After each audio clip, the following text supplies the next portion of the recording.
जय जय मित्रांनो, तर आपण ही ट्रायली बनवली, शॉकअप ते सगळं बसवलंय आणि कंप्लीट गाडी कट करून बनवली. तर लोक म्हणजे गाडी कट करून बनवल्यावर पुन्हा गाडी तुम्हाला कामाला येत नाही, पण आपल्यापाशी ऑप्शन आहे. तुम्ही इथून हे नट काढले आणि इथले हे 2 स्पॉट तोडले की तुमची गाडी ही ट्रायली डायरेक्ट बाजूला निघते. तुम्हाला कधी भविष्यामध्ये जर गाडी तुम्हाला चालवायची असेल, तुम्हाला गाडीला जशाल तसं तुमचं हे मटेरियल आहे का गाडीचं बसवलं येते, हे जशाल तसं मटेरियल बसवलं येते.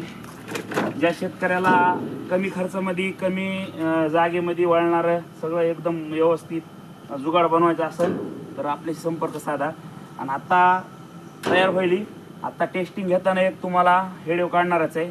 आपल्या ID ला फॉलो करा, म्हणजे तुम्हाला असे नवनवीन जुगाडाचे व्हिडिओ बघायला भेटतील. ही बघा सगळी 4x5चा हे डाल आहे, सगळ्यात उत्तम डाल आहे एकदम. बघू आता कसं होतंय. या 2 दिवसामध्ये आपण त्या ग्राहकाला देणारच आहे. आवडली असली ह्याच्यात काही कमी असलं तरी मी सांगा मला, सगळं व्यवस्थित. जय जाऊ जय शिवराय.